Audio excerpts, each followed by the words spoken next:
Oh, c'est un bon ballon.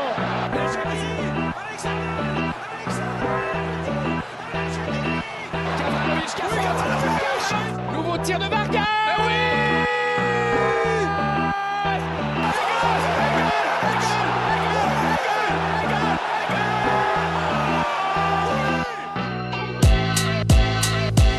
Bonjour, bonsoir, bienvenue dans Hors-jeu, votre podcast consacré notamment au football suisse. Et pour cette troisième épisode, je suis avec Valentin Schnork. Salut Valentin. Salut Laurent. Et avec Steve Guillaume. Salut Steve. Salut les gars. Et on va parler aujourd'hui bien sûr des 3 clubs romans de Super League. On parlera également de la sélection de Murat Yakin pour l'équipe de Suisse. On reviendra aussi sur les Coupes d'Europe avec notamment la Ligue des Champions. Et puis on aura les pronos de hors-jeu pour la semaine à venir. On va donc débuter comme d'habitude par la Super League et par le Servette FC. Le Servette FC qui jouait contre Grasshopper. Et Steve, tu as un coup de cœur par rapport à ce match. Oui, pour parler du Servette FC et de sa renaissance, j'avais envie de vous parler de Junior Cadillet. En fait, ce gars, quand il est arrivé il y a pas si longtemps que ça, ce printemps, personne ne le connaissait. Formation en France, un petit peu de football au Portugal, quelques stats en Hollande. Et il arrive, et en fait, pour moi, ce joueur correspond à la renaissance du Servette. Parce qu'en réalité, Servette était mal en point il n'y a pas si longtemps. Et ce joueur, par ses 2 doublés, a fait qu'aujourd'hui, on a un Servette avec un autre visage. D'abord, ce joueur est culotté, il ose. Aujourd'hui, on parle vraiment d'un transfert réussi du côté de Servette. Il est bon dans le 1 contre 1. Et dans ce sens-là, il nous fait penser à son prédécesseur. Mais pas seulement, il est aussi bon dans la surface. Et là, je dirais qu'il est même meilleur que Kuteza. Parce que tu sens que ce joueur a un sang-froid et que ce qui manquait à Servette dans la zone 3, la zone de finition, aujourd'hui, Cadillet l'a. Et j'irai même plus loin, je me demande s'il n'a pas une influence sur les choix du coach de Servette. Moi, j'ai remis assez régulièrement en question les choix de ce coach et j'ai l'impression que ce joueur a fait que Gourvenec a stabilisé une sorte de 11 cohérent parce qu'il y avait des choix qui me surprenaient et qui me ne convenaient pas et qui étaient peut-être à l'origine de certains problèmes de Servette. Et en plus de ça, quand tu entends la fraîcheur qu'il amène dans ses interviews d'après-match, ça te montre que ce gars, il n'a pas vécu le traumatisme d'autres joueurs sur une grosse période de ce championnat. Donc, pour moi, c'est Monsieur Plus aujourd'hui à Servette. Alors forcément, on peut avoir des regrets pour qu'en fait, il soit arrivé qu'au mois de février. C'est vrai que c'est 4 buts, 3 passes sur les 4 derniers matchs. Il est arrivé, son premier match, c'était contre Saint-Gall au mois de février. Oui, des regrets, oui, mais tant mieux que Servette ait réussi un recrutement qui soit aussi impactant que ça. Moi, évidemment, je rejoins tout à fait ce que dit Steve. Je trouve que Cadillet change la donne, il est hyper impactant, il est toujours là à essayer de créer. On en parlait déjà les semaines passées, il va louper des choses, il loupe un penalty, alors voilà, ça peut arriver. Mais ouais, il y a un sens du but, il y a un sens de la finition qui est assez fort. Il est sûrement un petit peu en surchauffe actuellement, mais c'est aussi ce que Servette avait besoin, d'une espèce d'élan de confiance, d'un élan d'essayer d'avoir la tentative, d'aller provoquer, d'aller amener quelque chose en plus. Et il ramène un petit peu tout le reste de l'équipe sur son dos, quoi. Et il porte un peu le reste de l'équipe, qu'il a ramené sa confiance, sa fraîcheur. Non, mais ce qu'apporte déjà Cadillet, c'est hyper impressionnant par rapport à ce que Servette n'avait plus depuis plus de 6 mois. Ouais. Si on revient sur le plan un peu technique quand même, Steve, de ce joueur-là, tu l'as dit, 2 buts, mais c'est aussi une passe décisive. Donc c'est entre guillemets 3 points pour lui sur les 5 buts de son équipe. Donc il apporte beaucoup de choses, hein, pas que des buts finalement. Non, puis il a déjà un peu une signature. Je te rappelle que le premier but qu'il marque ce week-end contre Getse, même si on en parlera certainement dans un peu plus tard, mais la défense de Getse lui a permis de se mettre en position. Mais il a de nouveau cherché le petit filet opposé, comme il l'a fait lors des 2 premiers buts qu'il avait marqués. Donc ça, c'est un peu une signature déjà chez lui, parce que tu ne marques pas 3 buts sur 4 de la même manière si tu n'as pas quelque chose par rapport à ça. Ensuite, on le voit bien sur le deuxième goal, qui est mis dans les 10 premières minutes de ce match. Et on ne doit pas oublier que sur les 7 premières minutes, le gardien qui a été le plus sollicité, c'était Mal. Alors bon, il y a eu que ces 7 minutes plus les 2 premières minutes de la deuxième mi-temps. Il y a eu aussi 2 poteaux. Peut-être le 5-0 est un peu sévère, mais il n'empêche que ce joueur a des caractéristiques de finition. Et pour ce qui est du penalty, alors, j'espère que ce n'était pas seulement une histoire de stats, mais que c'était aussi une histoire de confiance, qu'il a voulu tirer, non pas pour gonfler ses stats, parce que là, on ne serait pas forcément sur le bon chemin, et il faut rester prudent, comme l'a dit Valentin, mais que c'est simplement que parce que c'était un joueur en confiance qu'il a voulu les tirer, et là, je lui tire mon chapeau parce qu'il fait preuve de courage. Ouais, et puis même derrière le penalty, il ne s'éteint pas, hein. Il continue à être actif, à amener du danger. Alors, dans une défense de Getse qui est aux abois total, mais il continue à ramener quelque chose, à créer des occasions et à être collectif en plus, hein, d'avoir des passes qui sont quasi décisives. Enfin, il est toujours, il amène toujours encore quelque chose dans le match, et le penalty le tue pas, quoi. Moi, j'aimerais revenir aussi, Steve, sur le deuxième but. Parce que le deuxième but, pour moi, il fait preuve d'un grand sang-froid et d'un grand sens technique. Parce que si on regarde bien, il contrôle. Il fait croire, comme tu l'as dit un petit peu, qu'il va ensuite enrouler, aller chercher le petit filet opposé. Et au dernier moment, il bloque sa cheville et il met le ballon au premier poteau. Et on voit d'ailleurs que le gardien de Getse ne réagit pas. Il est surpris par ce geste-là. Et ça, je trouve que c'est intéressant. Ça montre qu'il est capable de faire plein de choses dans sa palette technique pour marquer des buts. Oui, alors, effectivement, il a peut-être un tout petit peu de réussite parce que je ne suis pas sûr, mais il me semble qu'il passe entre les jambes de Diaby. Je ne suis pas sûr à 100%, mais en tout cas, Diaby masque aussi un peu Hamel, hein, d'où le fait. Puis bon, il est à bout portant, hein, il est très très proche du goal, mais surtout, il a du sang-froid parce que dans ce genre de situation, par comparaison, Stevanovic, il ne marque pas chaque fois dans cette situation-là. Il aurait peut-être tiré sur le gardien ou sur le défenseur. Donc, malgré le fait qu'il a eu un petit peu de réussite, encore une fois... Je suis d'accord et en même temps pas totalement, Steve. Parce que le fait que ça passe entre les jambes, c'est parce que aussi le défenseur, il veut contrer, parce que le ballon va sans doute aller dans le petit filet opposé. Du coup, ça ouvre forcément ses jambes. Tout à fait. Et... alors, il a le mérite déjà de faire un bon contrôle parce qu'il y a une sorte d'orientation. Hein, il doit se retourner légèrement. Et puis comme tu l'as si bien expliqué, il y a toute la palette technique qu'on voit sur ce goal. Moi, j'aurais presque envie de parler de sa palette technique sur le centre. Je crois qu'il la met à Haillé, où ses pieds gauche, c'est tellement bien mis là sur les 6 mètres, hein, dans le dos de la défense. C'est dosé, c'est parfait. Et jusqu'à maintenant, on avait vu surtout son pied droit, notamment sur les goals. Mais là, en l'occurrence, on a vu la précision aussi de son pied gauche sur le centre. Alors, il est prêté actuellement. Il y a une option d'achat apparemment pour Servette. Alors, on ne connaît pas les montants, mais forcément, je pense que Servette doit faire le nécessaire pour le conserver. Oui. Ça paraît logique. D'après ce qui se dit, en plus, l'option d'achat n'est pas très élevée. Il faut se rappeler qu'il venait d'un club de deuxième division hollandaise. Ce n'est pas non plus un marché qui est hyper gourmand. Je crois que Servette a flairé un très bon coup là-dessus. Ça me paraît assez clair et assez évident qu'évidemment, ils vont lever l'option d'achat, qu'ils vont peut-être sans doute devoir le revaloriser un petit peu, lui donner une importance encore plus grande dans le Servette de demain.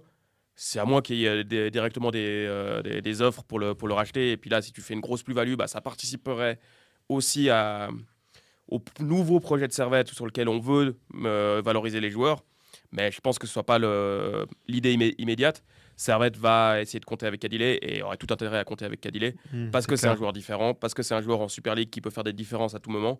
Et il n'y en a quand même pas 1000 dans le championnat. Le seul inconvénient, c'est qu'il se met aussi en valeur et que ça peut intéresser d'autres clubs et qui pourraient mettre plus d'argent sur la table par rapport au club néerlandais, par exemple. Ouais, mais je pense qu'à mon avis que Servette peut sans doute avoir une priorité par rapport à l'option d'achat. Oui, bien sûr. Pour aller la lever et puis aller éventuellement le revendre derrière, comme on a déjà vu.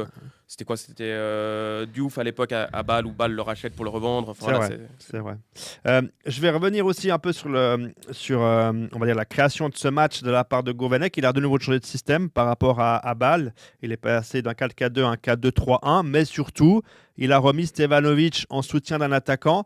Et moi, j'ai l'impression que c'est peut-être le meilleur choix pour lui. Encore une fois, il a plus 20 ans et les efforts sur le côté, c'est plus difficile. Ouais, pour moi, c'est un système qui est assez similaire. Ishouyed, Stevanovic, tu as quand même alors tu as peut-être des profils qui sont différents, mais tu es dans une espèce de 4-2-3-1 avec Aye et puis un mec en soutien. Même quand c'est Guimono, c'est aussi un peu cet esprit-là, en tout cas.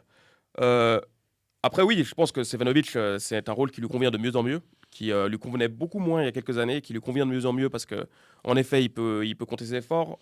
En effet, il aura une justesse dans la dernière passe que d'autres n'ont Absolument. pas. Ça, Une c'est vision du jeu. ça, c'est clair. Mhm. Je ne sais pas s'il est toujours aussi à l'aise dans la densité quand il y a du monde à l'intérieur du jeu, mais il a cette liberté qui lui permet de s'écarter un petit peu, d'aller à droite, d'aller à gauche quand il faut. Et là, il peut faire jouer ses qualités de vision, de sens du jeu. Mais en tout cas, oui, c'est une formule qui marche. Là, en l'occurrence, le profil Lopez à droite était pertinent aussi. Donc, moi, ça me va. Après, si je rebondis rapidement sur ce que disait Steve au départ, il a stabilisé les choix de Gourvenec, Kadile, aussi dans le latéral gauche qui est choisi. Il choisit Mazikou à la place de Enjo. Alors, à balle, Mazikou était suspendu, mais Exact, hein. c'est quand même pas anodin quand on connaît ce que Enjo a fait pendant toute la saison sur ce couloir gauche. Mais le fait de de le libérer pour Kadile, ça permet aussi d'avoir de l'espace pour lui. Mazikou qui va être plus dans l'intelligence, dans le sens du jeu, pour essayer de donner des lignes de passe, comme on le voit sur le premier but, à l'intérieur.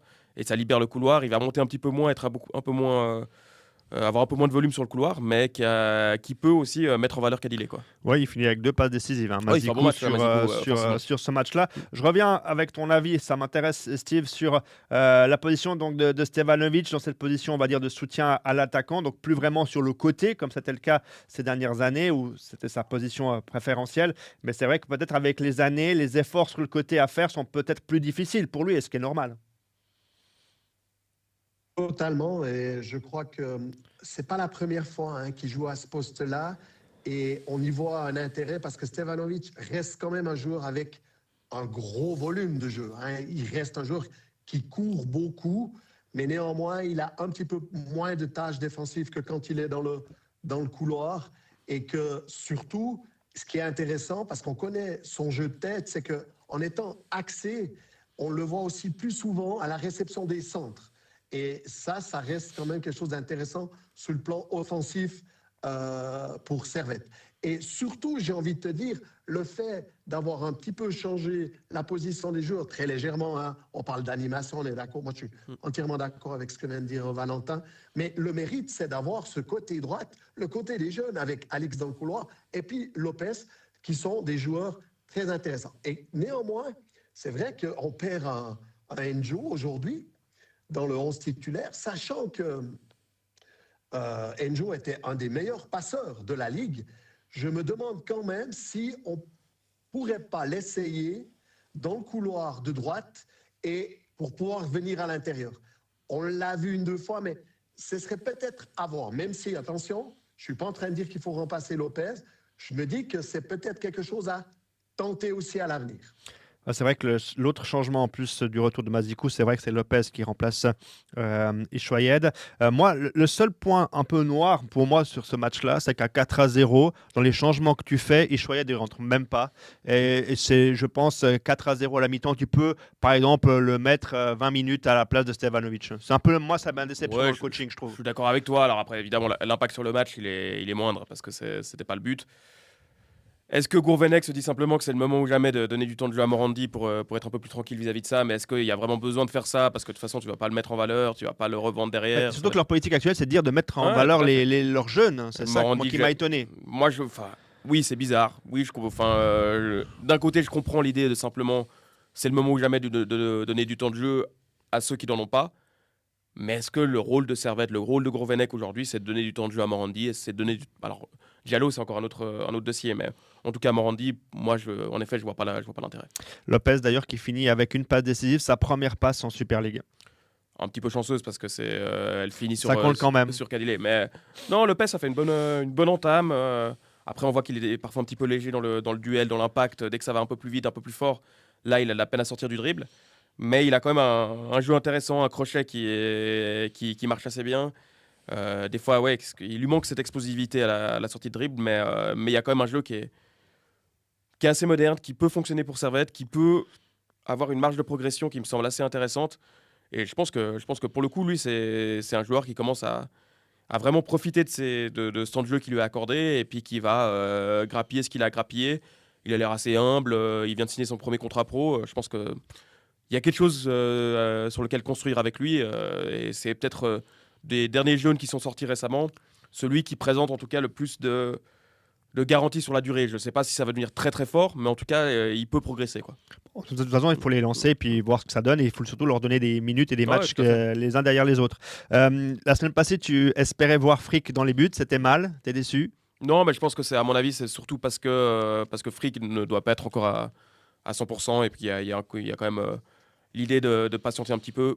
Je serais quand même pas surpris qu'un jour ou l'autre, après la trêve, peut-être, il joue un match, il commence un match. Là, ça m'étonnerait pas. Est-ce que Steve t'en a parlé, hein, le début de match, il est un petit peu aussi pour Getse, où justement Mal doit intervenir. Si on regarde les expected goals, c'est 4,41 pour Servette et 5 buts. Ça veut dire que aussi tout a bien fonctionné devant, hein, pour Servette.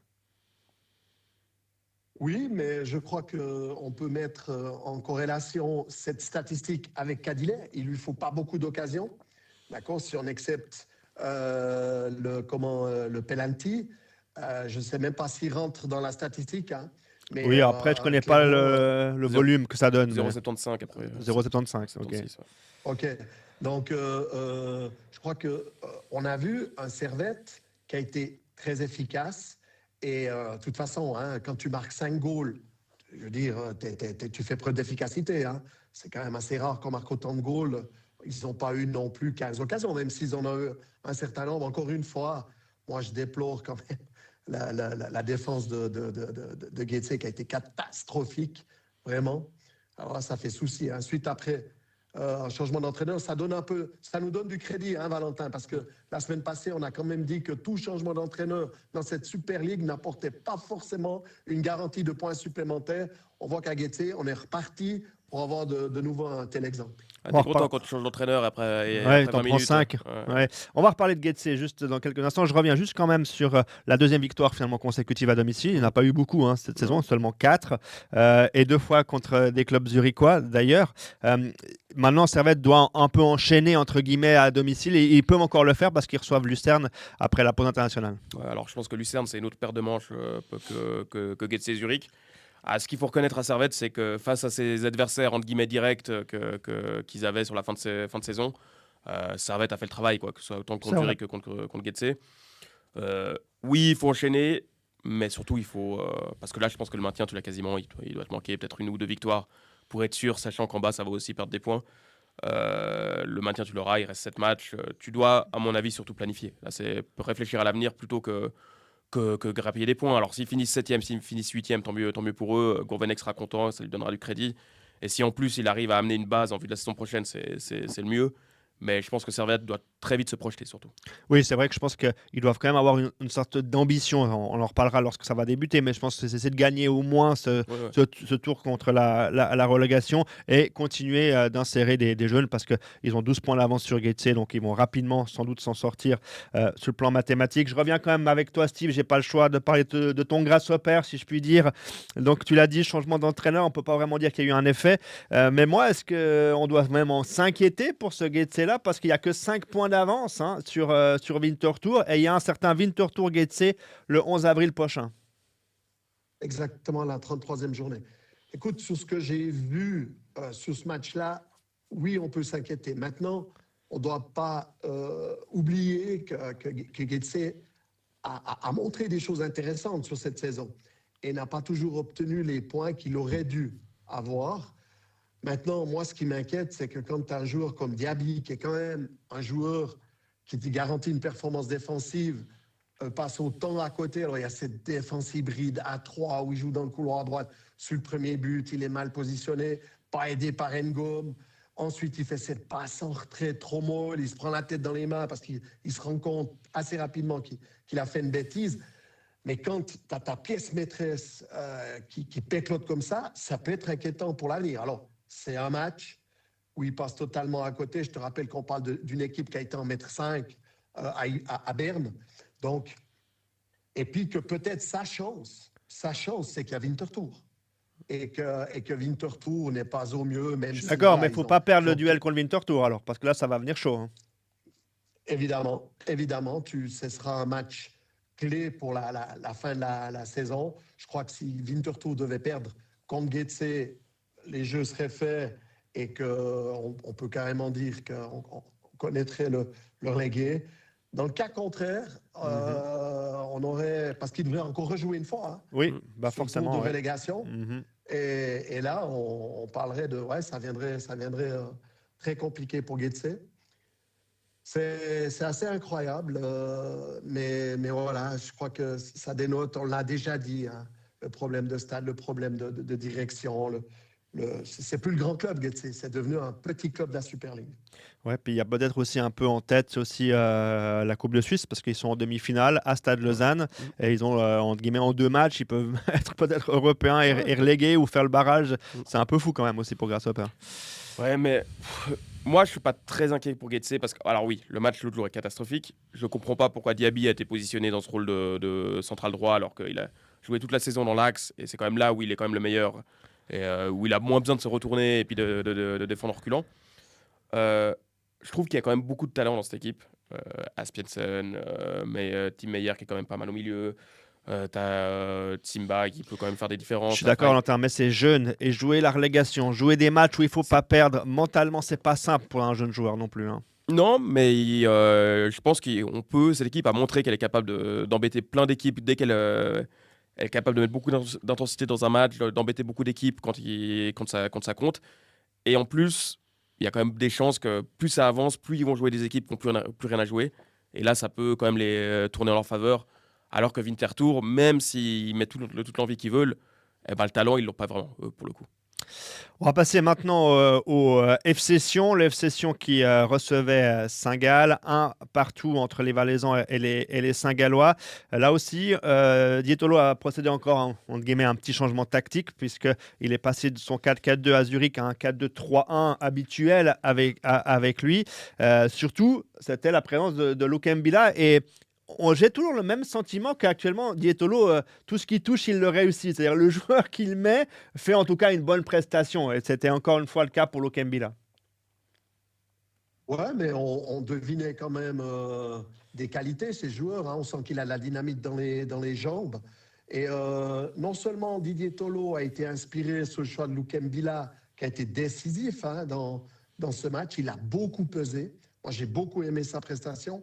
Comme j'ai beaucoup aimé la prestation tactique du FC Sion, qui, à mon avis, n'est pas bon, notamment quand Gertler marque. Mais sinon, Didier Tolo a aussi très bien joué le coup sur le plan tactique au niveau collectif. Il savait que ce Saint-Gall-là aime bien quand même mettre un certain pressing sur son adversaire et ils l'ont assez parfaitement maîtrisé. Sion je ne veux pas dire qu'ils ont sauté une ligne, mais ils ont moins démultiplié les passes sur les arrières. On a vu qu'on cherchait beaucoup plus vite les milieux de terrain. Et avec ça, on s'évitait les soucis d'un gros pressing. On l'a vu sur le goal, il y a 2 passes consécutivement qui ont été pressées. Et les 2 milieux de terrain axiaux se sont plantés. Et suite à ça, il y a eu le goal. Mais au-delà de ça, moi, j'ai trouvé qu'on a eu un bon match de foot, consistant, sérieux des 2 côtés. Et je me disais quand même, si tu regardes, aujourd'hui, Saint-Gall est 2e. Sion est à 10 points de Saint-Gall. Je trouve que la différence, en tout cas sur ce match-là, elle est infime. Donc, moi, je trouve qu'on se demande souvent ce que doit jouer Sion dans ce tour pour le titre. Dans tous les cas, même s'ils n'ont pas de place européenne, ils doivent aller chercher un maximum de points pour se dire, déjà la saison prochaine, qu'ils sont plus très loin du moment vérité. Oui, il avait fait 2 changements par rapport au match à Zurich avec Krönig, logiquement, qui revenait de suspension et donc à la place de Dubosson, et puis Lukembila à la place de Botelli. Tu as raison, Steve, c'était franchement un top match, mais j'ai envie de mettre en avant 2 personnes, Ratchepi et Sigi. J'ai trouvé que c'était les 2 grands bonhommes de ce match. Ça veut tout dire. Oui, il y a eu beaucoup d'arrêts qui ont été faits de part et d'autre, et c'était sympa à regarder, ça bougeait bien, c'était cool. Mais je vais juste aller un peu plus loin que ce que disait Steve. Oui, il y a le pressing de Saint-Gall, et on sait que c'est une équipe qui presse. Mais c'est pas une équipe qui fait que presser. C'est une équipe qui est en marquage individuel sur tout le terrain. Et ils se fixent sur un homme, et ils le suivent jusqu'où il va. Okoroji, qui est central gauche, il peut se retrouver en haut à droite, si son joueur a dézonné. Et ça, là où Tolo a été très intelligent, c'est qu'il a joué avec ce marquage individuel pour ouvrir des espaces ailleurs. Et Lukembila avait ce rôle-là. Lukembila était dans une espèce de deuxième attaquant, numéro 10, deuxième attaquant, partir de plus bas pour attaquer la verticalité, attaquer la profondeur en faisant jouer sa vitesse, en créant ce qu'on appelle en basket un match-up avec Darsner qui est pour le coup pas très rapide, pas très explosif, très bon joueur mais pas très explosif. Et partout, sur tout le terrain, Sion n'a pas arrêté de bouger, pas arrêté d'essayer d'ouvrir des espaces en allant à droite à gauche pour déstabiliser Saint-Gall. Saint-Gall qui ne joue que sur le duel, que sur le marquage individuel. Et là, pour le coup, Tolo a été très bien. Et c'est aussi parce que le match était comme ça, parce qu'il y avait des duels dans tout le terrain, parce qu'il y avait beaucoup de verticalité qui était amenée en créant ces duels-là, qu'il y a eu du spectacle et donc que les gardiens se sont mis en valeur, quoi. C'est le fait d'ouvrir plein d'espaces en ayant beaucoup de mouvements, ce que Tolo a fait, ce qu'il ne fait pas forcément d'habitude. C'est rare d'avoir autant de mobilité dans son équipe. Bah, pour le coup, là, il l'a fait. Et là, il a montré qu'il avait encore de la ressource pour trouver encore des nouvelles idées. Alors là, c'est en fonction du match. C'est le match qui l'amène à faire ça, mais c'est super bien senti, quoi. Ça, c'est... Oui, absolument. Et si on revient par contre sur le but encaissé par Sion, tu en as parlé un petit peu, Steve. Alors, on a un Gertler qui fait un appel dans le demi-espace. Et là, on voit très clairement que personne ne suit et du coup, il est face au gardien. Donc là, il y a une erreur par contre de communication. Oui, mais il y a une récupération préalable, quoi. Enfin, il joue c'est Sion qui construit, qui se fait prendre pour le coup par ce marquage individuel, cette intensité homme à homme. Et là, pour le coup, ouais, ils se sont fait avoir. Après, oui, il y a une petite erreur derrière. Steve? Oui, sur le coup, là, on peut mettre en avant Saint-Gall qui va vraiment jusqu'au bout de ses intentions, parce que rappelle-toi, il y a Kabakaman qui perd déjà une première fois la balle, elle revient dans les pieds de l'autre milieu de terrain, Balthazar, d'accord, qui perd une seconde fois la balle, et puis je crois que suite à ces deux récupérations à 35 mètres du goal de Sion, derrière, on part une petite passe. Alors c'est vrai que sur le coup, quand tu vois la défense de Sion habituellement, tu trouves que Gertler est un petit peu facilement dans ses 16 mètres. Et puis après, encore une fois, tout le mérite lui vient d'être là, de se retourner. Il a un peu de réussite parce que la balle, je crois encore une fois de plus, passe entre les jambes de Hairizi pour finir sur le côté opposé. J'ai envie de te dire, Saint-Gall a bien joué le coup là, parce qu'ils ont vraiment. Non, mais des fois, il faut dire quand l'adversaire joue bien, entre guillemets. Hein. On a le droit de le dire. Hein. Et là, en l'occurrence, c'est bien joué, même si je trouve que les deux pertes de balles de Sion, là, en l'occurrence, étaient un petit peu évitables, surtout la deuxième. Moi, je vais revenir sur un chiffre qui m'a interpellé. Alors, c'était sans doute aussi provoqué parce que tu as très bien expliqué, Valentin. C'est qu'à la fin du match, on arrive à 71% de passes réussies du côté de Sion et 78% du côté de Saint-Gall. Donc, on n'arrive même pas à atteindre les 80%. Comment toi, tu interprètes ce type de chiffre? Bon, après, je crois que Valentin a très bien résumé le match tout à l'heure en disant qu'il y a eu quand même beaucoup d'intensité dans les duels, il y a eu beaucoup de rythme, et puis il y a eu quand même pas mal de permutations. Et inévitablement, quand tu joues une verticalité un peu plus importante que d'habitude, parce que n'oublions pas qu'il y a eu beaucoup moins de passes latérales, et elles comptent ces passes latérales sur les statistiques, Laurent. Elles étaient beaucoup moins présentes. Ceci peut expliquer cela. C'est vrai. Un chiffre, moi, ça m'a pas... Enfin, oui, il y avait du déchet, mais je ne trouvais pas qu'il y avait un déchet exceptionnel. C'est le jeu qui a imposé quand même un certain nombre de déchets. Non, mais surtout, c'est les matchs de Saint-Gall qui imposent ça. Tu peux regarder tous les matchs de Saint-Gall. Le nombre de passes tentées déjà dans ces matchs baisse drastiquement parce que Saint-Gall amène le match sur le plan vraiment de la verticalité. Des longs ballons, du pressing, de l'intensité. Et ils créent ça par eux-mêmes, par leur façon de jouer. Et ensuite, vu qu'il y a moins de passes, il y a encore moins de passes réussies parce que c'est beaucoup des passes verticales. Donc il y a moins de séquences de possession et c'est comme ça qu'il faut l'expliquer. Pour le FC Sion, ça sera ensuite Grasshopper et Lausanne pour terminer cette première phase de championnat. Justement, Lausanne, c'était un déplacement à Lucerne. Ça s'est très très mal passé pour les Lausannois avec une déconvenue de 4-0 avec trois changements importants. Forcément, la présence de Lipo à la place de Sceaux qui était suspendu, Sigua pour Diakité et Mollet pour l'Equerry. Est-ce que tout simplement, comme l'a dit Olivier Coussudio, il faut dire que le match est raté, point barre, et on le met à la poubelle, ou il faut aller rechercher quand même un peu plus de choses? Non, c'est le Lausanne Sport qu'on connaît de ces derniers temps. Je trouve qu'il n'y a pas grand-chose à relever. Il y a des faiblesses dans certains secteurs de jeu. Là, en l'occurrence, c'était donc derrière sur le côté droit. Il y a une équipe qui n'a pas vraiment d'idée, qui dès qu'elle est confrontée à une équipe qui sait un peu plus à quoi elle veut jouer et comment elle veut jouer, et je trouve que le Lucerne, ce que fait Lucerne ces derniers temps, est plutôt intéressant, voire très intéressant, surtout quand il y a des Di Giusto, quand il y a des Ferreira qui sont à ce niveau-là. Euh, Lausanne, ça ne va pas. Je pense sur le terrain, en tout cas, en coulisses, je ne saurais pas le dire, mais sur le terrain, ça ne va pas. Il n'y a plus de, il y a pas de fil conducteur avec le ballon. Sans le ballon, le pressing ne fonctionne pas. Défensivement, c'est friable. Donc non, moi, je suis même pas surpris en fait de voir le match se dérouler de la sorte avec beaucoup de buts, beaucoup d'occasions concédées et puis une difficulté à se créer des occasions. Ouais, alors le chiffre le pire, Steve, c'est 13 tirs lausannois pour 0 cadré. C'est vrai qu'on en a déjà parlé, je vais le redire, mais c'est vrai, je ne reconnais pas, moi, le Peter Zeidler, enfin, le Lausanne Sport de Peter Zeidler, je ne le reconnais pas à la perte du ballon, ce pressing et ce contre-pressing qui était toujours mis en place avec ses équipes. Les Lausannois sont toujours trop loin de l'adversaire. Et puis, il a raison, hein, Valentin, moi j'ai tellement l'impression qu'avec ballon, il y a un plan A. Il n'y a pas de plan B, il n'y a pas de plan C. Et puis donc, quand le plan A ne fonctionne pas, c'est difficile. Alors moi, je suis très inquiet pour Lausanne. Alors pas sur une éventuelle relégation, hein. On n'est pas en train de parler de ça, que je me fasse bien comprendre dans mes propos. Mais Laurent, tu cites un chiffre, tu dis 13 tentatives, aucune cadrée. Mais moi, comment veux-tu qu'il y ait quelque part d'autres statistiques et d'autres ressentis qu'on a, sachant qu'actuellement, je ne sens pas d'âme dans cette équipe. Et que tu veux un jeu à la Peter Seidler, je crois que ça veut bien dire ce que ça veut dire, Laurent. Hein? On défend en avançant, on est agressif, on va chercher l'adversaire haut. C'était ce Peter Seidler de Saint-Gall, voire même de Sion. Moi, aujourd'hui, je pense qu'il n'a pas les joueurs pour jouer ça. Donc, il doit être terriblement contrarié parce que sa signature, et c'est à peu près la seule qu'on connaît, c'est celle-ci.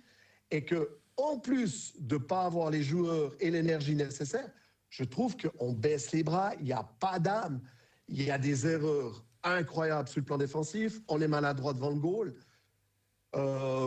Ouais, ça risque d'être un long pensum pour les supporters du Lausanne Sport jusqu'à la fin de saison. Ouais, mais il faut quand même faire attention, hein, parce qu'il y a des 12 points d'avance sur Grasshopper, hein, au niveau de la place de barrage. Il y a encore Winterthur qui arrive avant le tour de relégation et donc ce match à Sion. Mais je suis d'accord avec toi, Steve. Moi, ce qui m'inquiète aussi, c'est quand on est entraîneur. OK, on a un système qu'on préfère, c'est ce qui est normal. Mais quand on voit qu'on n'a peut-être pas, comme tu l'as dit, Steve, les joueurs pour essayer de changer quelque chose, là, il est dans son 4-4 de losange depuis le début de la saison et entre guillemets, il va aller mourir avec ses idées. Oui, mais c'est du Zeidler. Hein. Enfin, moi qui ai beaucoup suivi ce qu'il faisait à Saint-Gall, il y a eu quelques périodes, quelques époques où, pour le coup, ça se passait très mal, où il amenait des changements, il amenait des fois une défense à 3 sur 2-3 matchs, des trucs comme ça, mais c'est très très rare qu'il déroge, soit un 4-4 de losange, soit une espèce de 4-3-3 très axial, qu'il a tenté 2-3 fois cette saison. Je suis pas sûr que de toute façon là, il arrive à actionner des leviers sur cette fin de saison. Je pense que la fin de saison de Lausanne va être compliquée, très compliquée. Très clairement, est-ce que toi tu vois Peter Zeidler faire le tour de relégation avec Lausanne sur le banc? Oui, je pense que oui, je pense qu'il va le faire et je souhaite. Toi, tu ne le vois pas être remplacé?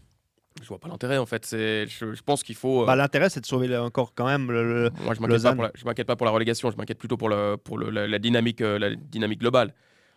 Donc, il pourrait finir la saison et puis pas recommencer la saison prochaine. Alors par contre, si le plan est de le virer cet été, autant le virer maintenant. Ça c'est sûr.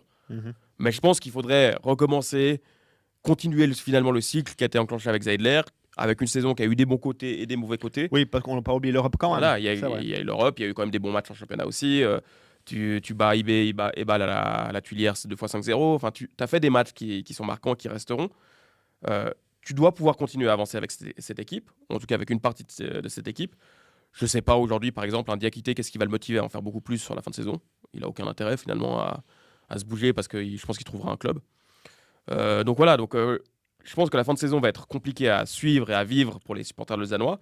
Elle va pas être trop catastrophique, mais elle va être embêtante, quoi. Aussi, quelque chose d'assez intéressant, alors que forcément, là, on a eu Lipo qui a joué. Alors, il est sorti sur blessure, il a rapidement été touché, notamment au niveau de la tête. Mwanga est sorti apparemment aussi sur blessure, donc on ne sait pas trop qui va pouvoir jouer en défense centrale contre Winterthur, même si on va peut-être récupérer du monde grâce à la pause internationale. Est-ce que toi, très clairement, tu continues avec Peter Seidler, Steve? Écoute, Laurent, par principe, je suis assez contre les changements d'entraîneur. On l'a évoqué, on a donné une des raisons, c'est que souvent les changements d'entraîneur en cours de saison, on l'a vu cette année en Super League, c'est vraiment pas gage de succès, bien au contraire. Maintenant, je vais être franc avec toi.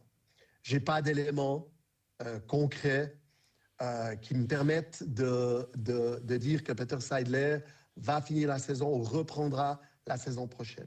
Mais dans tous les cas, ce que j'ai trouvé très étonnant sur les interviews de ce week-end, d'habitude, je vois toujours un Peter Seidler sur cette saison assez inquiet, voire un peu irrité, parfois assez excité, ou simplement une énergie qu'on connaît.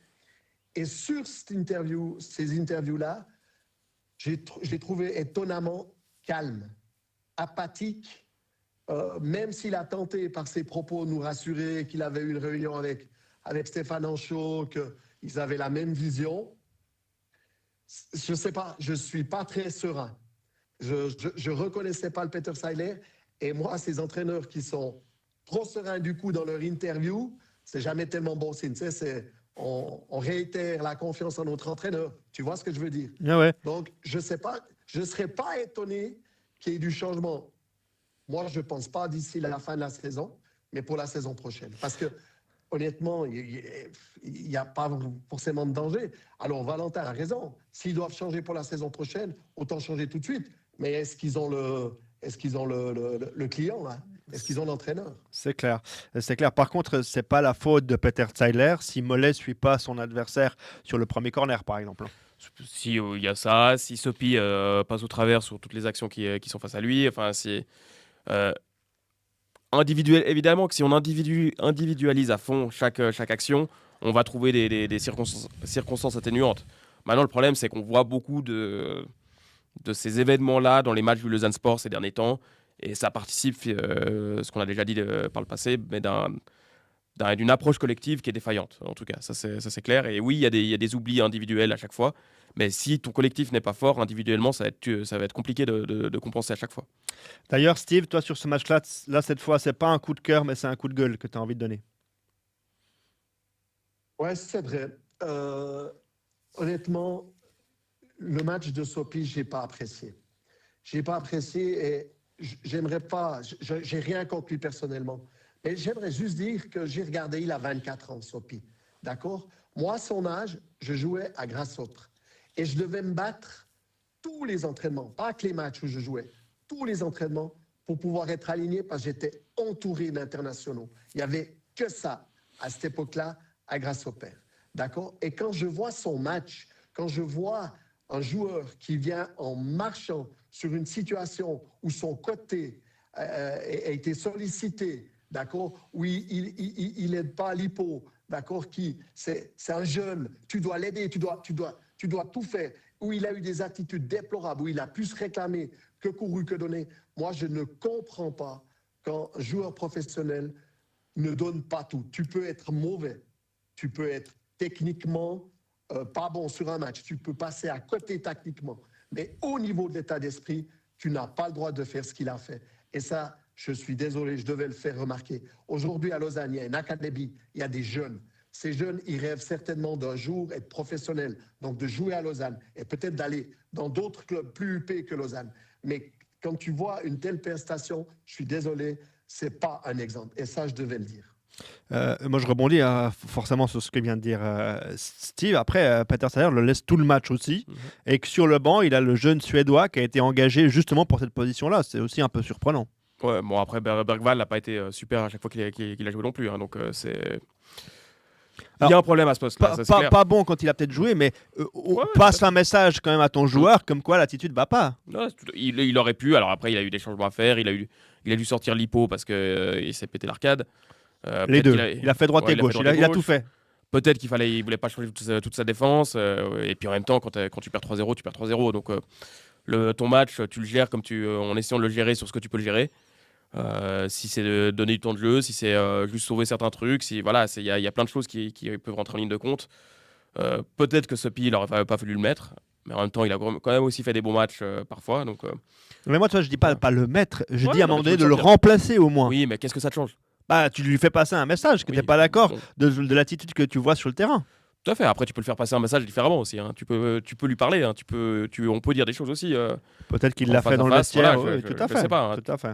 Moi, je pense que simplement sur le match, sur le résultat en tant que tel, ça ne changera pas grand-chose. Et je pense que Sopi, j'espère que Sopi se rendra compte que le match qu'il a fait et l'attitude qu'il a montrée, elle n'était pas à la hauteur de ce qu'on peut attendre de lui. Hein. Sur la performance un petit peu de Lipo, c'était son deuxième match, Steve, après celui de Thun, où ils avaient gagné avec lui en défense centrale. Moi, j'ai trouvé très bon dans quelques interventions et dans les relances. Par contre, sur 2 buts, il est un petit peu naïf, notamment sur le but de 2-0 de Di Giusto. Il est un petit peu en retard sur la remise de Capvit, et puis il recule un petit peu trop sur le 3-0 de Dorn, où il laisse de l'espace justement à Di Giusto qui peut servir Ferreira.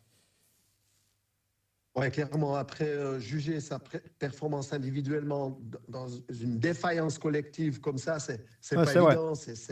Ça reste un jeune. Il est même pas venu au LS pour être professionnel. Il est venu pour faire des études à l'EPFL. Donc, c'est de te dire que quelque part, on peut pas montrer du doigt ses erreurs. C'est vrai qu'on sait. Non, mais il va apprendre de ça aussi, c'est normal. On doit l'accepter. Complètement. Il a du foot. Quand il a dans l'épée, il fait pas n'importe quoi. Moi, j'ai vu que sur le plan défensif, dans certains placements, tu l'as très bien dit, il a fait preuve de naïveté. Il s'en rend compte tout de suite hein, quand il sort un peu trop loin, qu'il laisse la place. On le voit sur les images quand il revient, il se prend la tête parce qu'il a compris qu'il y aurait goal et puis qu'il n'avait pas fait tout juste. Mais la défense lausannoise est juste pour reprendre le goal. Parce que si on veut aller jusqu'au bout, alors oui, Laetitia, sur le premier goal, on dit toujours que dans les 5 mètres, d'accord, sur le but de la tête, dans les 5 mètres, je ne sais pas si vous voyez, il sort un peu comme s'il anticipait, il doit revenir, mais à mon avis, il n'est pas gêné dans son dos pour aller la capter. Hein. Des Bernard Lama, ils allaient jusqu'aux 16 mètres chercher les ballons. Ça, c'est des références qui sont un peu anciennes, mais voilà. Donc, je pense qu'il a une petite part. Et puis alors, Mollet, quoi. Mollet, là, on parle d'un joueur de Ligue 2, on ne parle pas de Lipo, d'accord, qui oublie de marquer, enfin bref. Et en plus de ça, je comprends pas bien la défense du LS, Laurent, parce qu'il y a vraiment personne dans cette zone. C'est quasiment 5 mètres carrés où il n'y a personne. Donc, j'exagère, 3 mètres carrés. Donc, ça te montre, c'est la 4e minute de jeu, je crois, si je ne me trompe pas, oui. Que le LS n'y était pas du tout de la première à la dernière minute. Juste un petit mot quand même, parce qu'on va parler maintenant de l'équipe de Suisse, même si encore une fois c'est que Lucerne, mais Di Giusto quand même, quel joueur, un double-double encore cette saison. Est-ce qu'il aurait pu être dans cette sélection? On va en parler dans quelques instants. Pour moi, il joue à Lucerne et c'est quand même un côté un peu rédhibitoire. Enfin, malheureusement, il y a tellement d'écart entre le très haut niveau, donc celui de l'équipe de Suisse, et puis le niveau de l'autre championnat. Si en plus tu joues jamais en Coupe d'Europe, si tu t'es jamais confronté à ça, moi, évidemment que j'adore voir Di Giusto. Par contre, j'aimerais voir Di Giusto dans un grand club suisse, au moins, et se confronter sur la scène européenne toutes les semaines pour vraiment voir s'il est capable de jouer en équipe de Suisse ou d'aller dans un autre championnat. Mm-hmm. Mais maintenant, il a 26 ans, Di Giusto, ça fait quand même 4 ans qu'on le voit, 4-5 ans qu'on le voit. Vaduz, on l'avait déjà vu super bon. Ça m'embête un peu d'avoir pris autant de temps à le faire grimper de club. Alors, je pense qu'il doit être un petit peu responsable aussi. Il ne doit pas avoir l'ambition d'aller beaucoup plus haut ou de se faire mal, entre guillemets. Mais oui, c'est un super joueur de championnat de Suisse et heureusement qu'il y a des joueurs comme lui. On verra peut-être aussi si franchement, parce qu'il a l'air de faire des paliers. Hein. Il était à Winterthur, tu as dit, il était à Vaduz, il est à Lucerne. Bon, bien sûr, 26 ans, il faut commencer à accélérer les paliers. Mais il a fait 2 ans à Vaduz, 3 ou 4 à Winterthur, il a sa première saison à Lucerne. Et c'est bon, il y a peut-être Bâle, il y a peut-être Rivet, il y a peut-être même, je sais qu'un temps on en parlait à Servette, pourquoi Servette qui était un des Ouais, meilleurs ouais. clubs de Suisse à ce moment-là, pourquoi il s'est fini pas à Servette mais il finit à Bon, Lucerne. ça peut être un joueur qui va finir en deuxième division en Ouais, voilà. Bundesliga, hein, par exemple. Et donc, il faut en équipe de Suisse des joueurs de deuxième Bundesliga. Donc, ouais, non, je sais pas. Bon, on a eu Eaton pendant un petit moment, hein, par exemple, c'est pas les mêmes Avec profils. une grande Mais... réussite. Ouais. Juste aussi sur son but, Steve, je ne l'ai pas signalé, mais c'est pour moi un élément important. C'est vrai que, comme on l'a dit, hein, sans doute que Lippo sera avec un temps de retard, mais alors Sigua, il a le droit de courir pour suivre aussi Di Giusto. Mais ton regard sur Di Giusto et sur l'équipe de Suisse. Écoute, c'est vrai que pour moi, l'âge n'est pas rédhibitoire. Néanmoins, c'est le style de joueur qui, d'abord, c'est pas de sa faute si les grosses écuries l'ont pas tout de suite engagé et qu'il doit passer par Vaduz avant d'être à Bâle, peut-être. Tu sais, c'est des joueurs c'est des technards, c'est des gars qui ont touché de balle, mais quand même un petit gabarit et que à un moment dans sa carrière, il était péjoré par ce gabarit. Parce que dans le duel, maintenant, il est en train de passer des étapes, Laurent, je suis entièrement d'accord avec toi, mais à une époque, dans le duel, il les perdait. Donc, sa technique ne suffisait pas pour pouvoir le sélectionner, potentiellement être sélectionnable. Aujourd'hui, je trouve qu'il est vraiment en train de passer des étapes de qualité. Maintenant, la question, elle est simple, Laurent. À la place de qui? Pour qui? Alors, qu'il soit dans la réserve, pourquoi pas? Mais aujourd'hui, par rapport à l'équipe suisse, pour moi, ça me paraît très compliqué. Alors pour moi, mais je ne suis pas Murat Yakin, on va rentrer dans le détail de sa sélection. Par rapport à ce qu'il a montré cette saison, je suis d'accord avec toi, c'est que Lucerne, mais je ne suis pas sûr qu'il fait une moins bonne saison que Montero, par exemple, avec IB. Non, mais Montero a un profil sans doute qui marche mieux sur la scène internationale. C'est un peu plus puissant, plus dynamique.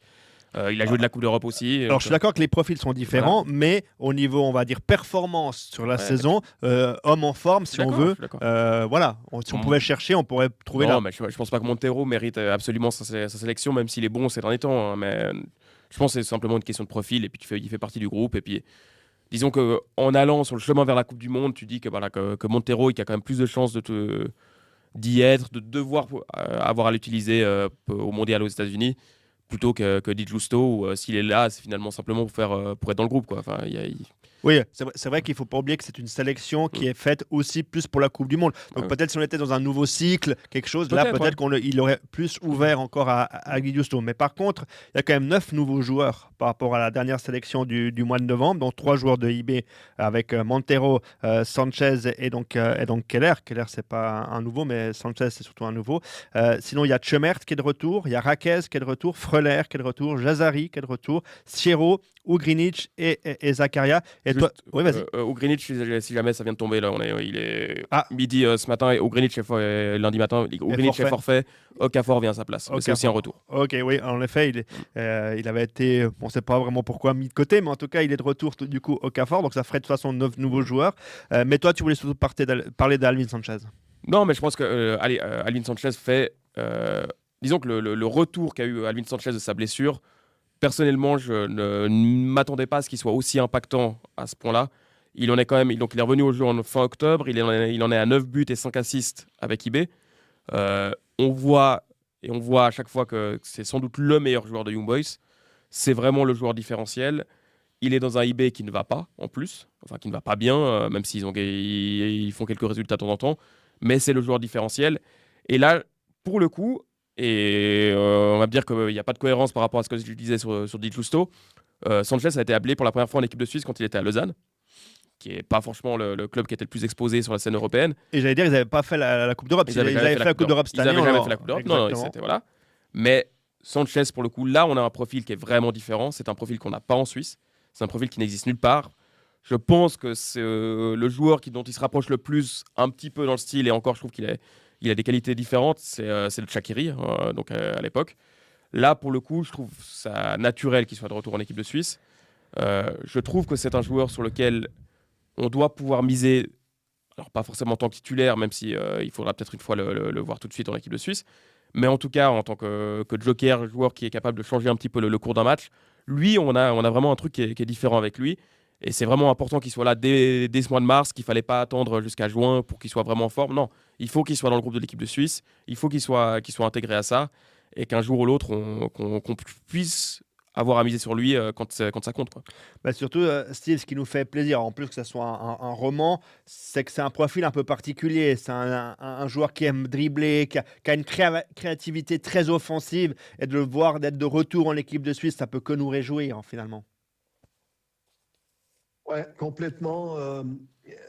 Il a un truc, comme l'a dit Valentin, que peu de joueurs, ou pas du tout en tout cas en Suisse, ont. C'est cette qualité technique, mais surtout, tout a l'air facile. Il y a quelque chose d'inné chez ce joueur. Parce que il n'a pas l'air d'aller très vite, mais on dira que c'est un faux lent.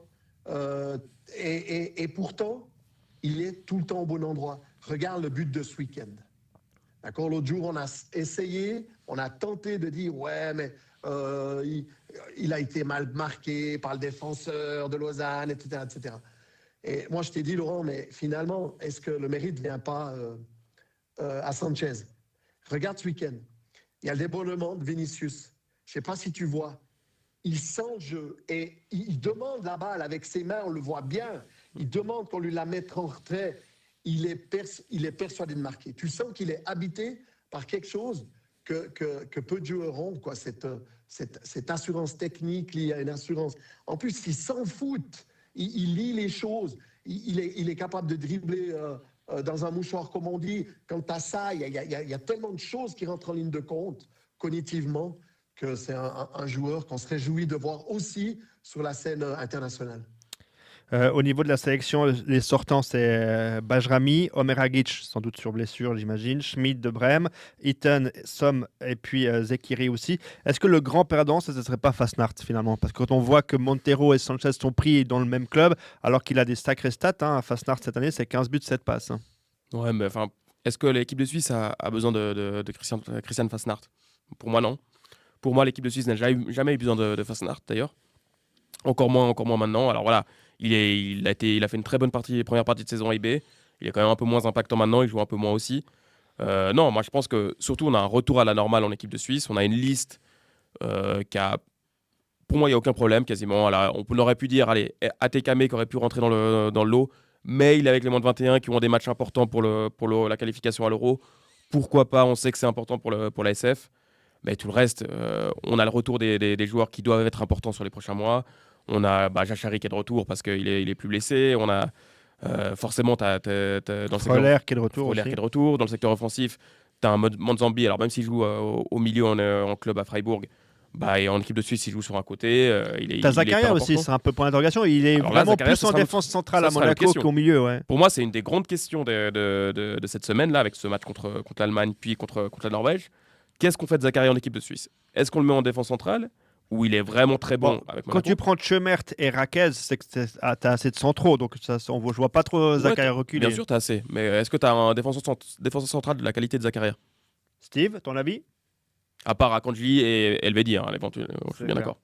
Alors, de manière générale, je ne suis pas du tout surpris de la sélection. Il ne faut pas oublier qu'on n'est plus vraiment dans la période test. Hein. C'est des matchs qui vont être déterminants pour la Coupe du Monde. Pour moi, tout est logique. Et Zakaria, honnêtement, par rapport à la qualité des joueurs, au milieu, pour moi, c'est très difficile d'aller rivaliser avec les titulaires habituels. Donc, je le vois, parce que moi, je le vois meilleur que les noms que tu as cités, Laurent. Moi, Zakaria, il est meilleur qu'un Chemert. Oui, en tout cas, sur ce qu'il fait avec Monaco, on est d'accord. Et par contre, je vais juste revenir sur une chose. Et là, j'aimerais bien entendre Valentin, mais toi aussi, Laurent, évidemment. Mais par rapport à Di Giusto, moi, Rieder, j'attends confirmation. J'ai l'impression que quand il avait débuté avec l'équipe suisse, il avait montré des bonnes dispositions, mais je reste sur ma faim. Et j'aimerais pas être déçu. J'aimerais pas être déçu de Rieder, parce que sinon, je trouve que alors on pourrait donner une chance à Di Giusto par rapport à Rieder. Voilà. Rieder, c'est un numéro 10 défensif pour moi, dans l'idée, dans le sens c'est un numéro 10 d'impact. Il est là pour faire le pressing, pour mettre pour aller jouer les duels, rentrer dans le truc. Il a beaucoup d'énergie, il court beaucoup. C'est pas un créatif, et ça c'est clair que si tu veux mettre la comparaison avec Di Giusto, je peux l'entendre à ce niveau-là. Maintenant, c'est un joueur qui est titulaire en Bundesliga, qui a quand même donné de la fiabilité sur certains matchs en équipe de Suisse, notamment ceux où il fallait défendre. Il n'a pas été bon sur la deuxième partie, enfin sur la fin des qualifications mondiales en octobre et en novembre. Moi, déjà, la question, c'est est-ce qu'il va être titulaire ou pas? Et déjà, il faut voir qu'il y a Jachari qui est de retour. Jachari, les matchs qu'il avait fait lors de la tournée américaine il y a bientôt 1 an, certes, mais le duo avec Xhaka avait été super encourageant, super intéressant. Même s'il ne joue pas beaucoup à Milan, moi, je compterais sur lui, et puis je me dis qu'une qualité comme la sienne, c'est difficile à pas avoir en équipe de Suisse, même si ça te fait un milieu qui est un petit peu différent dans l'animation. Et surtout, t'as Manzambi. Et actuellement, Manzambi, c'est peut-être un des meilleurs joueurs, en tout cas les joueurs les plus en forme de cette équipe de Suisse. C'est difficile aussi, on le met sur un côté, mais il pourrait très bien jouer dans un rôle de numéro 8-10, 6-8-10, qui est un peu homme à tout faire du milieu de terrain. Donc voilà, Rieder fait partie du groupe, il a des qualités qui sont les siennes. Maintenant, si tu me poses la question, il part pas en tant que titulaire. Non, moi où je vais rejoindre Valentin, c'est pour moi très clairement, c'est un joueur de Bundesliga. Et ça, aux yeux, j'imagine, de Murat Yakin, ça a une très très grande importance. Par rapport malheureusement à Di Giusto, on l'a dit, c'est qu'un joueur de Super League et de Lucerne. Par contre, là où je te rejoins également, c'est que moi, je veux voir plus de lui avec le ballon. Et peut-être qu'un Di Giusto, si on était dans un autre cycle, sur le début de quelque chose, peut-être qu'un Di Giusto serait déjà intégré dans cette sélection-là. Mais là, c'est une sélection très clairement pour se projeter vers les États-Unis, pour moi. Et pour moi, si aujourd'hui, alors imagine Rieder n'est pas titulaire, et moi je pense qu'il n'a pas à être titulaire sur ces matchs-là. Si tu as besoin d'amener de la créativité, tu as Sanchez. Là, pour le coup, tu l'as. On en a parlé. Si tu as besoin de défendre, là, tu peux le mettre pour aller faire le pressing. Là, il va le faire bien. Après, vous me dites, si je dis une bêtise, mais on est d'accord qu'on n'a qu'un seul neuf. Oui, on n'a que Mbolo. Mais bon, c'est comme ça. Il ne faut pas inventer un autre. C'est ton meilleur joueur. Maintenant, voilà, admettons qu'il se blesse après le match de l'Allemagne. Tu joues comment en neuf? Ou avec qui? Est-ce que, en tout cas, je vois pas, il n'y a pas de raison pour moi d'aller chercher un autre qui, pour moi, n'a pas des qualités qui sont géniales, quoi. Enfin, il n'y a personne qui se démarque. Donc, tu inventes quelque chose d'autre. Tu mets, j'en sais rien, Endoy, tu mets. Là, en l'occurrence, on a Okafor qui est revenu. Donc voilà, c'est Okafor qui joue en neuf. Sanchez en faux neuf, j'en sais rien, mais tu peux trouver des idées. Montero aussi pourrait jouer en neuf. Montero, voilà, ça c'est. Donc, moi, je préfère que ne pas appeler un mec simplement pour l'appeler parce qu'il faut en appeler un, parce qu'on a suffisamment été déçus par Iten, déçus par d'autres. Oui, je suis d'accord, mais il est de Piquet, donc ça veut dire quand même qu'eux le considèrent un petit peu s'il y a quelque chose. Les listes de Piquet de Murat Yakin, moi j'ai appris à m'en méfier. D'accord. Justement, je reviens quand même sur notre discussion de la semaine passée. Il y a un joueur de Thun qui est de Piquet, on ne va pas dire qu'on l'a réclamé, mais c'est Emery, Steve. Oui, alors je crois qu'on avait déjà eu l'échange Emery, Di Giusto. Je crois que clairement, Emery a quelque chose dans son pied. Il a un petit peu de folie. Tu sais, tout d'un coup, sur une fin de match où tu dois aller chercher un but et qu'il y a un coup franc excentré et que le gars il se sente bien dans cette équipe, pour cet éclat de génie. Et tant mieux, ça montre que finalement, tu as quitté IB pour aller à Thun et aujourd'hui, tu fais partie des sélectionnables. C'est quand même assez chouette de se dire que parfois, il faut savoir reculer pour mieux sauter. L'équipe suisse qui jouera donc le 27 mars contre l'Allemagne à Bâle et puis le 31 mars à Oslo contre la Norvège. Ça promet 2 beaux matchs, Valentin. Des matchs super intéressants. En tout cas, moi, je me réjouis parce que c'est les derniers matchs qui vont donner une indication sur ce qu'on risque de voir à la Coupe du Monde. Et là, je veux savoir si on met Zakaria ou pas. Je veux savoir si on part dans le même système que ce qu'on a eu à l'automne. Je veux savoir comment le milieu va s'organiser. Je veux savoir qui part comme titulaire. Enfin voilà, moi là j'ai envie d'avoir des réponses. J'ai envie de pouvoir me projeter un petit peu. Et c'est des adversaires de qualité, les deux. Alors l'Allemagne, c'est un match un peu de gala. Peut-être que l'Allemagne va le négliger un tout petit peu. Et encore, je suis pas sûr parce que pour eux, ça compte aussi, Suisse-Allemagne.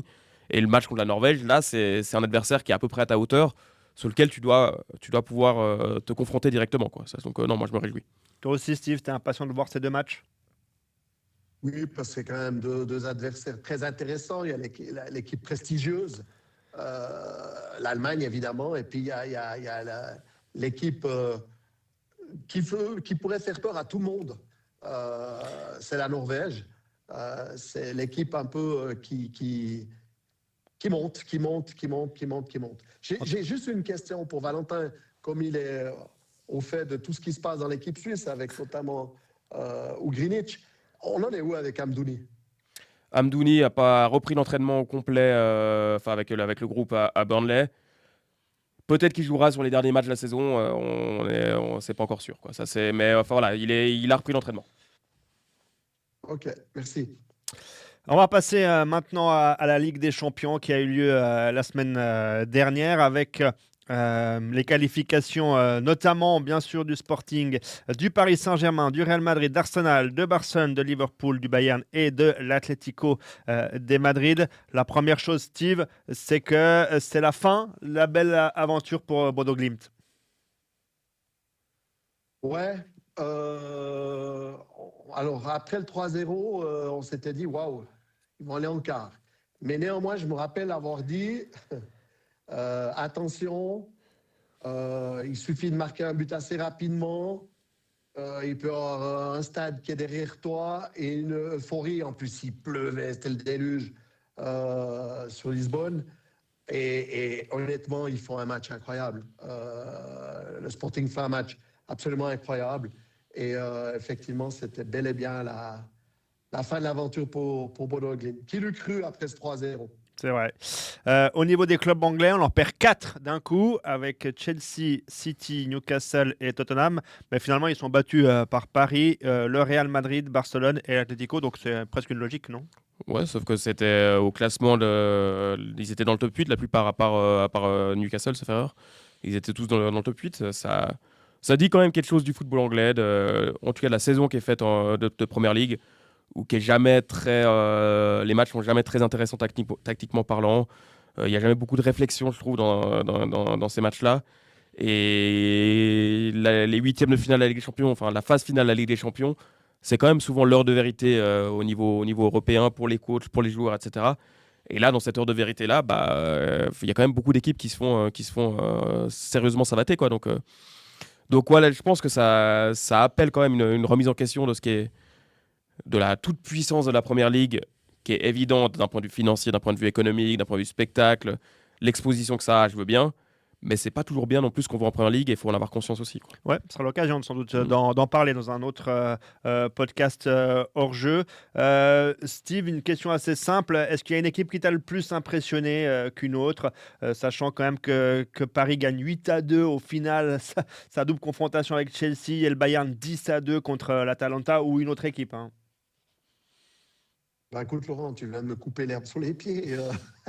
Parce que tu as cité les deux équipes qui m'ont impressionné. Alors, peut-être que Paris m'a un peu plus impressionné parce qu'on sait la saison de Paris, hein, avec un début de saison compliqué, suite à une très longue saison pour Paris, et puis avec quand même un certain nombre de blessés.